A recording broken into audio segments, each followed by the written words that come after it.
السلام عليكم. حبيت نصور الفيديو هذا نصائح عامة للمربيين الجدد اللي يحب يعمل مشروع صغير متاع ماعز. آه شوية معلومات للي يحب المبتدئين، ما عنديش تجربة كبيرة لكن أحسن من المبتدئين. أول حاجة لازم يكون المكان يكون كبير ومهوي وفيه الظل، كيف اللي عندي هذا. ماهوش نخدم خدمة على قاعدة 1000%، لكن مقبول عموما، ويكون واسع شوية يعني يدخل الشمس، تدخل له الشمس وفيه الظل على الحرارة. ثانيا إذا كان مثلا عندك 3 ملايين وباش تستثمرهم في مشروع صغير معاز، لازم تستثمر الثلثين وتخلي ثلث، يعني تشتري ب2 ملايين وتخلي مليون للمصاريف نتاع المشروع الصغير. ثالث حاجة هي عملية الشراء. أول حاجة لازمك تشتري معزة سليمة، صغيرة في السن وسليمة صحيا ومقبولة حجما. يعني هذوما الزوز مثلا، هذوما متوسطين يسموا عاديين، صحتهم جيدة، ضروعاتهم لباس وصغار، يعني قادرين على الولادة والإنتاج وصافيين، ما همش مرضى ما همش غير.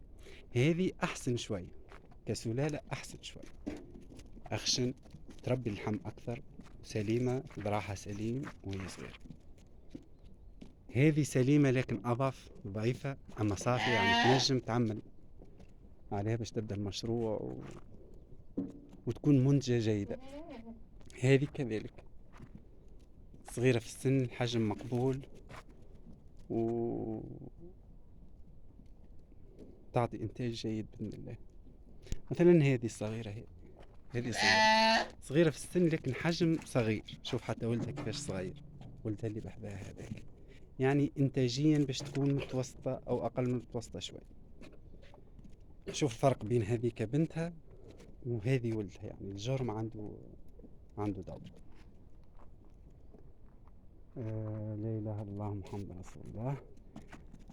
رابع حاجة هو الفحل، لازم يكون عندك فحل جيد، مواصفات جيدة.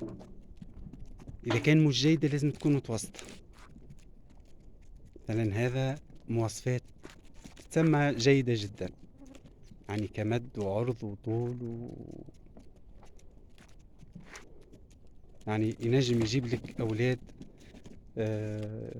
أولاد باهيين وإنتاج جيد وتستفيد من المشروع متاعك. هذا مثلا أبناؤه هما هذم، أبناؤه هما هذوما الزوز، هذا المكسور وهذا، وأمهم هذه صلعة بيض، وهذه أبنائها هذوما أنثى وذكر من نفس الفحل هذاك. شوف ما شاء الله، يعني إنتاج باهي. طيب، ولا إله إلا الله محمد. ثم الخامس حاجة أنك تحرص أنك تخلي إناث من القطيع متاعك، لأنهم يكونوا إنتاجيا أحسن ومربيين عندك وأنت تعرفهم وتعرف أمهاتهم. مثلا هذه بنت هذيك، وهذوما الزوز هما أبناء هذه، بنات هذه، هذوما الزوز الولد هذا أولاد الحمراء هذيك، هي مواصفاتها جيدة جدا. هذه بناتها اللي وراها واللي أمامها، هذوك يعني مواصفات متاعهم هما أحسن من أمهم شوي، يعني تمشي وتحسن في السلالة اللي عندك.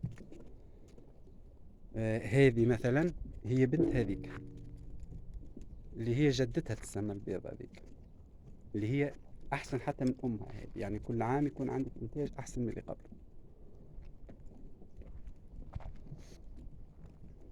الفحولة هذاك إن شاء الله العام السنة باش نبيعه ونخلي واحد من هذوما، يا أما الأصلع هذا يا أما أخوه هذا.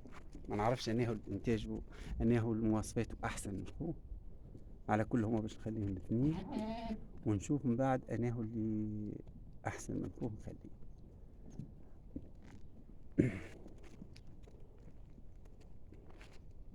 هذوما معلومات أولية، وإن شاء الله كل مرة اللي يحب يستفاد من حاجة ويكون مبتدئ، المعلومات اللي عندي إن شاء الله نقولها إن شاء الله.